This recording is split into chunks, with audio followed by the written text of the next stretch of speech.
ഞാൻ ദീപക് ധർമ്മടത്തേക്ക്. ദീപക്, ഇന്ന് ലീഗുമായി ബന്ധപ്പെട്ട മന്ത്രിമാർ ആരൊക്കെയായിരിക്കും, അവിടെ നടന്നിട്ടുള്ള ചർച്ചകൾ, അവസാന നിമിഷങ്ങളിൽ വന്നിട്ടുള്ള മാറ്റങ്ങൾ, ഇതൊക്കെ ദീപക് അതാത് സമയങ്ങളിൽ നൽകിക്കൊണ്ടിരുന്നു. അതിലൊരു വലിയ സംഭവമുണ്ട്. അതിപ്പോ പാറക്കൽ അബ്ദുള്ളയുടെ പേര് ആദ്യം പട്ടികയിലുണ്ടായിരുന്നു. PK ബഷീർ പുറത്താക്കപ്പെട്ടിരുന്നു. പക്ഷേ അദ്ദേഹത്തിന് വേണ്ടി വലിയ ക്യാമ്പയിനൊക്കെ സമൂഹ മാധ്യമങ്ങളിൽ നടന്നു. അവസാനം PK ബഷീറിനെ ഉൾപ്പെടുത്താൻ നിർബന്ധിതരാവുകയായിരുന്നു ലീഗ് നേതൃത്വം.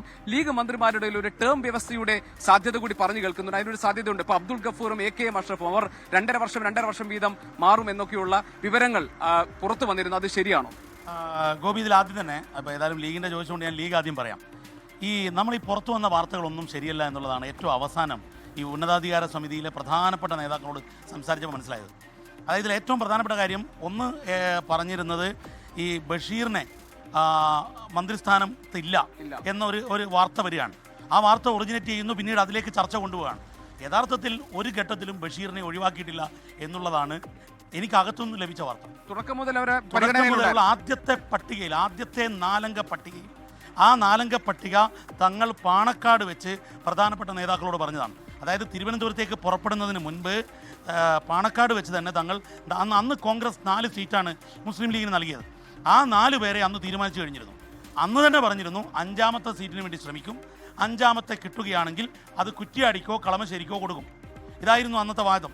ഇത് തങ്ങളുമായി സംസാരിച്ച സമയത്ത് അദ്ദേഹം നേരിട്ട് എന്നോടും ഈ കാര്യം പറഞ്ഞതാണ്. പക്ഷേ മാധ്യമങ്ങൾക്ക് ക്യാമറയ്ക്ക് മുൻപിൽ അദ്ദേഹത്തിന് പറയാൻ അതിൽ പരിമിതികളുണ്ട്. കാരണം പ്രത്യേകിച്ചും ഒന്ന് ഔദ്യോഗികമായി മുഖ്യമന്ത്രി ഗവർണറെ കണ്ട് ഇതിൻ്റെ തീരുമാനത്തിലേക്ക്, നടപടിക്രമത്തിലേക്ക് കടക്കണം. അല്ല ദീപക്, ഒറ്റ കാര്യം, കോഴിക്കോടിന്റെ പ്രാതിനിധ്യം സംബന്ധിച്ചോ? ഈ കോഴിക്കോടിൻ്റെ പ്രാതിനിധ്യത്തിൽ വരുന്നത് യഥാർത്ഥത്തിൽ കോഴിക്കോട് നിന്നും ഒരു കോൺഗ്രസ് മന്ത്രി ഉണ്ടാകും എന്നുള്ളതായിരുന്നു മുസ്ലിം ലീഗിൻ്റെ കണക്കുകൂട്ടൽ. അത് ഇന്ന് എല്ലാം കഴിഞ്ഞതിന് ശേഷം തങ്ങൾ എന്നോട് തന്നെ പറഞ്ഞു, ഞങ്ങൾ ഭക്ഷണമൊക്കെ കഴിച്ചിരിക്കുമ്പോഴാണ് അറിയുന്നത്. അതായത് ലീഗിൻ്റെ ലിസ്റ്റ് പോയി കഴിഞ്ഞതിന് ശേഷമാണ് അറിയുന്നത് കോഴിക്കോട് നിന്ന് കോൺഗ്രസിന് മന്ത്രിയില്ല ഇല്ലെന്ന്. 13 സീറ്റിൽ 12 സീറ്റും നൽകി, 6 സീറ്റ് മത്സരിച്ച ലീഗിൻ്റെ എല്ലാ സീറ്റിലും വിജയിച്ചു.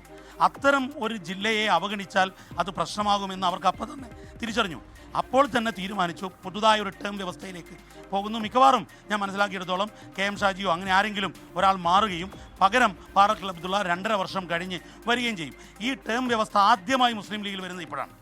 കാര്യം പറയട്ടെ, അതായത് ലീഗിന്റെ സംസ്ഥാന ജനറൽ സെക്രട്ടറി PMS എല്ലാം ഇന്ദിരാഭവനിൽ വന്നപ്പോൾ ഞാൻ അദ്ദേഹത്തോട് ഈ കാര്യം ചോദിച്ചു. അതായത് ടേം വ്യവസ്ഥ കൊണ്ടുവരുമോ എന്ന് ചോദിച്ചപ്പോൾ അദ്ദേഹം പറഞ്ഞ മറുപടി, ഇതിനു മുമ്പ് ലീഗിൽ അങ്ങനെ ഒരു കാര്യം ഉണ്ടായിട്ടുണ്ടോ എന്നാണ്.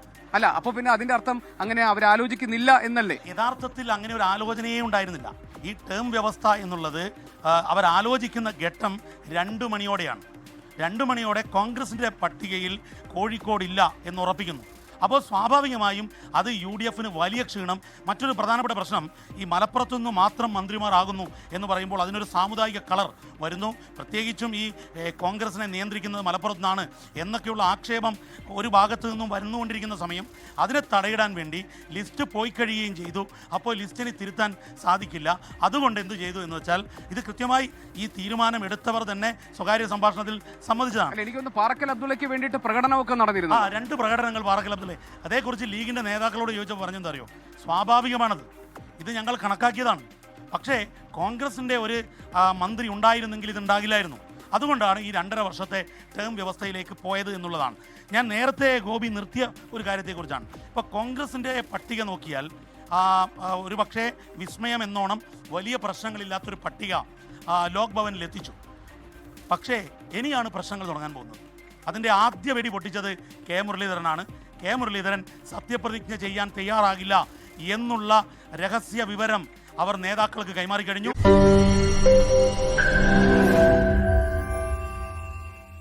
ലോകത്തെവിടെയായാലും ഏത് സമയത്തും 24 വാർത്തകളും ഓഗ്മെന്റഡ് റിയാലിറ്റി പാക്കേജുകളും എക്സ്പ്ലെയിനറുകളും വിശദമായി കാണാൻ ഞങ്ങളുടെ YouTube ചാനൽ നിങ്ങൾക്ക് സബ്സ്ക്രൈബ് ചെയ്യാം.